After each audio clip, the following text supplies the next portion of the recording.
Los periodistas.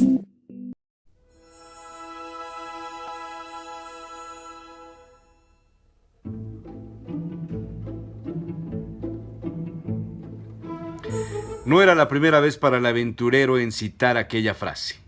No hemos comido en la misma mesa, al referirse a personas con quienes la intimidad jamás se había dado. Esa era, por lo menos en el pasado, una de las prácticas más comunes, a sentarse a compartir el pan y la sal, solo con quienes verdaderamente se tenía confianza y existía un común denominador para convivir. Comer en soledad no era del todo placentero, reflexionaba Salacaín. El escenario de la mesa es ciertamente propicio para la convivencia del ser humano con los alimentos, la fuente de la supervivencia y de la vida, y todo ello en conexión con la sociedad, con la comunidad donde se pertenece, ahí donde existen los mismos valores, aficiones e interpretaciones. Por eso se escoge para comer a quien tiene más o menos la misma cultura. Por eso mismo se festeja, se corona un éxito individual o empresarial, un nacimiento, una boda, un cumpleaños o algo especial, con un banquete, con una reunión en torno a los alimentos y las bebidas. Todo ello con la misión de alimentarse, beber, obtener felicidad y transmitirla a los seres queridos.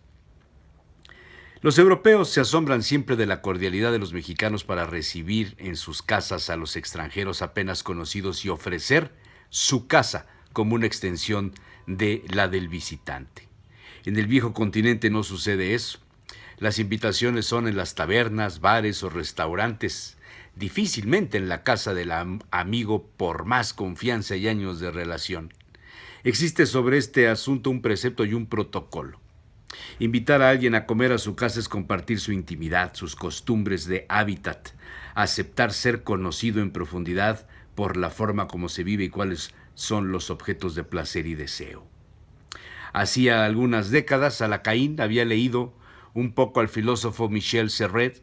En la década de los 80 del siglo pasado apareció su obra Les Cinq Sens, Los Cinco Sentidos, donde además de explicar a los ya conocidos el tacto, el gusto, la vista, el olfato y el oído, añade un sexto sentido, una especie de factor de unión de todos los anteriores, y lo define como el goce, y lo enfoca a los temas de la vida sencilla, lo cotidiano, donde radica finalmente una especie de placer y confort para el espíritu y para el cuerpo, donde además se produce conocimiento, se obtiene cultura.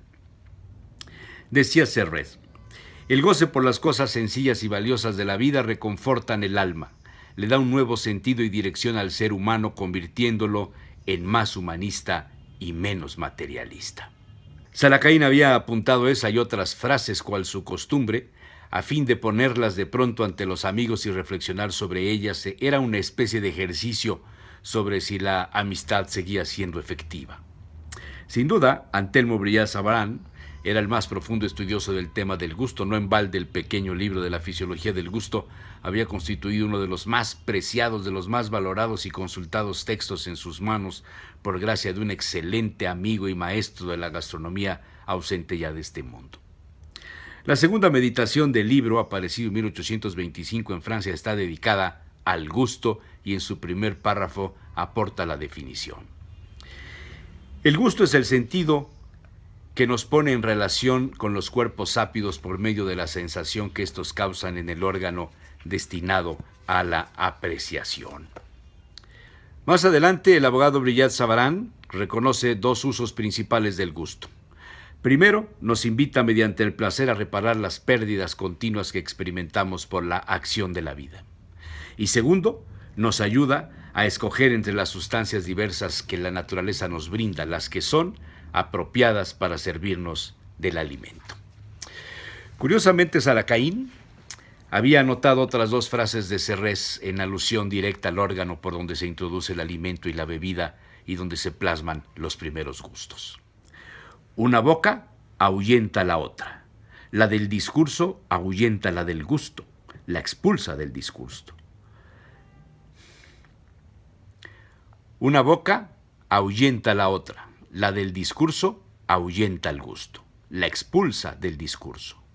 La segunda lengua duerme, tímida se calla, recibe lo dado tanto mejor cuanto se olvida de su gemela. La conclusión de esa reflexión sin duda era el principio de esa sesuda interpretación sobre no hemos comido en la misma mesa. Serres además citaba a la boca en relación a otro asunto, el beso, y decía: el gusto es un beso que la boca se da por mediación del alimento de sabor. Y de ahí partía en su consideración filosófica sobre la relación entre la primera experiencia de besar, de conocer al otro, de alejarse de la madre del seno y obtener el segundo placer significativo de la boca. Salacaín se quedó meditando un poco sobre las últimas líneas leídas en el cuadernillo donde anotaba sus reflexiones y puesta en el bolsillo de la chaqueta para compartirlas con los amigos aquella tarde. Algo había en el pensamiento sin completar la premisa a exponer.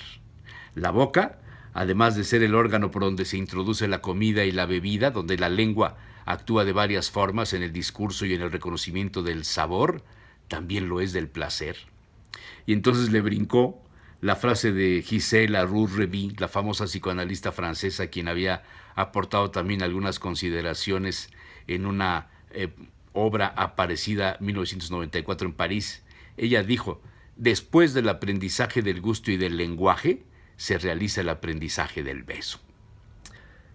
Y cerraba la anotación con unas líneas del poema de Louis Wolfson escrito en francés. La traducción al español es más o menos así: largos besos más claros que cantos, pequeños besitos chupones, que se diría os sorben el alma, buenos grandes besos de niños ligeros, besos danzarines como una llama, besos que se comen, besos comidos, besos que beben, bebidos, rabiosos, besos lánguidos y huraños.